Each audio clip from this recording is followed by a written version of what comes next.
వారింటికి పంపించేస్తారు. తర్వాత తల్లిదండ్రులు కాశీకి వెళ్ళిపోతారు యాత్రలకి. ఇంక అందరు పెళ్ళిళ్ళు అయిపోయినాయి కదా, ఇక ఉన్నది ఒక అమ్మాయి కదా, ఏ పండగలు వచ్చినా కూడా మీరు మంచిగా చూసుకోండి అని కొడుకులకు చెప్పి పోతారు తల్లిదండ్రులు. ఈ అమ్మాయికి పెళ్ళి అయిపోయిన తర్వాత ఫస్ట్ వచ్చే పండుగ దసరా పండుగ. ఈ దసరా పండుగ నాడు వెళ్తాను అంటే ఊర్లో బాగా చేసుకుంటారు కదా, జరుపుకుంటారు కదా, పెద్ద పండుగ కదా అని చెప్పి తల్లిగారింటికి వస్తుంది ఆ అమ్మాయి. రావాలనుకుంటుంది. ఈలోపే వాళ్ళ అన్నయ్య చిన్నన్నయ్య పోతాడు. పెద్ద అన్నయ్యకి అంతా పని ఉండేసి వెళ్ళాడు. చిన్నన్నయ్యనే వెళ్ళి అప్పట్లో కోడల్ని అంటే వాళ్ళ ఆడపిల్లని తీసుకురావాలంటే అత్తని అడగాలి, మామని అడగాలి, బావల్ని అడగాలి, తోటికోడల్ని అడగాలి, వాళ్ళందరిని అడిగి అమ్మాయిని తల్లిగారింటికి పంపిస్తారు అందరు పర్మిషన్ తీసుకొని. ఇప్పుడంటే మనం అడగేది లేదు, ఏం లేదు, మనకి ఎప్పుడు వాళ్ళనిపిస్తే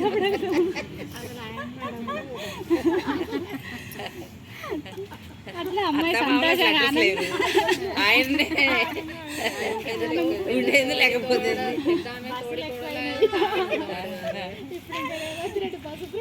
బస్సు ఫ్రీ ఇచ్చి ఎల్లుడు మగాళ్ళ ఇంట్లో ఉండు ఆడాడు బస్సులో బిజీ దసరా పండుగ. అయితే ఇక తల్లిగారింటికి వెళ్ళిపోతుంది అమ్మాయి ఆనందంగా. ఇక అందరూ ఆడుకుంటున్నారు కదా, ఈమె కూడా బతుకమ్మకి వెళ్ళాలని అనుకుంటుంది. అక్కడే ఇట్లా పూలు పేర్చేసి అమ్మవారిని పెట్టుకొని కనకదుర్గాదేవిని పూజలు జరుపుకుంటారు.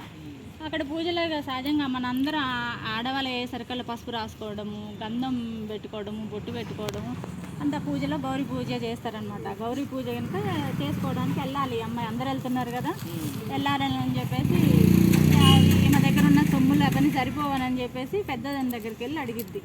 వదిన ఇది ఒక పట్టు చీర ఇయ్యమని అని చెప్పేసి అడుగుతుంది. అడిగితేను నా దగ్గర లేవని అట్లా ఒకళ్ళమ్మట ఒకళ్ళు అట్లా అందరూ వంకలు చెప్తూ వస్తుంటారు అనమాట. లేదని ఇది కారణం, అదేంది ఇదేందని. లాస్ట్ చిన్న వదినకు అడిగి వేసరికల్లా అమ్మ నేను ఇస్తాను కానీ ఒక కండిషను, నా చీర నలవద్దు, పసుపు అంటొద్దు, జాకెట్ ఖరాబ్ కావద్దు, నేను ఎట్లా ఇచ్చిన్నో అట్లనే రావాలి నేను ఇచ్చే వస్తువులన్నీ అని చెప్పేసి అంటారు.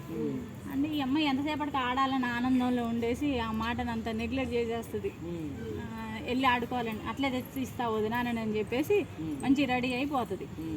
ఇక ఆడ ఒక పొరపాటు చేసిద్ది ఈ అమ్మాయి. ఏమవుతుందంటే అన్నీ మంచిగా పసుపు రాసుకుంటుంది, కాళ్ళకి పసుపు రాసుకుంటుంది, గౌరీ పూజ చేస్తుంది, బొట్టు పెట్టేసుకుంటుంది, గంధం పెట్టేసుకుంటుంది, మంచి పూజ అంతా జరుపుకుంటుంది.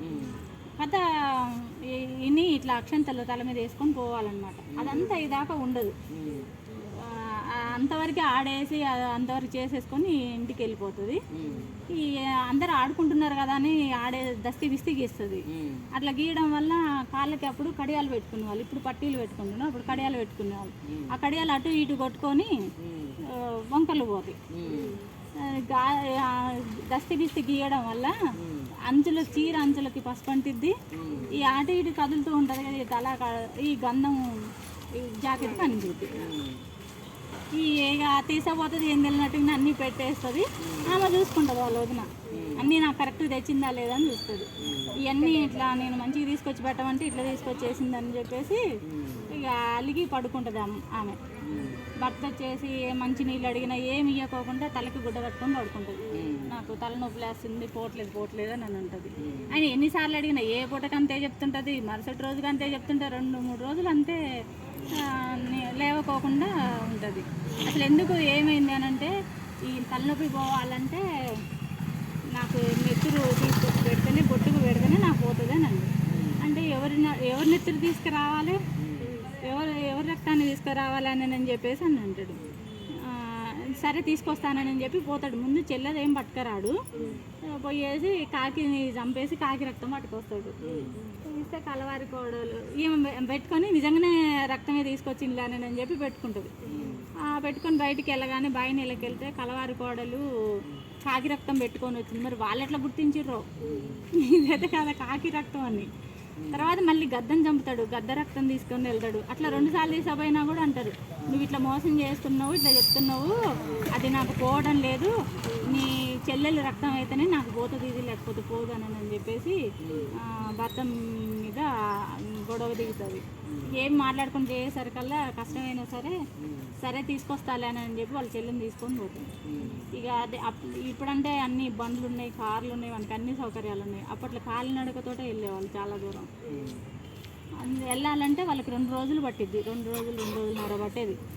ఇక దారిలో తినడం కోసం ఈ నువ్వుండలు, అందుకే మనం ఈ వీటిలో కూడా చిమ్లీ చేసుకొని తింటూ ఉంటాం. నువ్వుండలు, అన్నం, సద్దన్నం ఇట్లా బాక్స్ కట్టేసుకొని వెళ్తారు. ఆ 2 రోజులు సరిపడా నీళ్ళు, సొరకాయ బోరలో నీళ్ళు పోసుకొని తీసుకొని వెళ్ళేవాళ్ళు. ఇప్పుడు బాటిల్స్ వస్తున్నాయి, అప్పుడు సొరకాయ బాటిల్లో పోసేవాళ్ళు. అవి తీసుకొని వెళ్తుంటే పాపం ఎట్లయినా తొడబుట్టింది ఎట్లా చంపుతాడు, చంపాలనిపించదు అనమాట అని అక్కడ ఒక కుందేలు దొరికితే ఆ కుందేలు రక్తాన్ని తీసుకుపోయి ఇస్తాడు. అది కూడా ఆమె గుర్తుపట్టేస్తుంది. అందరూ అంటుంటారు అనమాట, అది కాదన్నది ఎంత, మరి ఆ రక్తం ఎట్లా తెలుస్తుందో ఏందో. ఇక తప్పదు అని చెప్పి ఎన్నిసార్లు అని ఇట్లా ఆమెని చెప్పడం అని చెప్పి అలా చెల్లెని అంటాడు కదా, మంచి నేను తీసుకొస్తానమ్మా ఇక్కడే పడుకోనని చెప్పేసి ఆ చెట్టు కింద పడుకోబెట్టేసి వెళ్తాడు. వెళ్ళి ఆలోచించుకొని కష్టంగా వచ్చేసి ఆమె నిద్రపోతూ ఉండగానే చంపేస్తాడు అమ్మాయిని. చంపేసి ఆ రక్తం తీసుకొని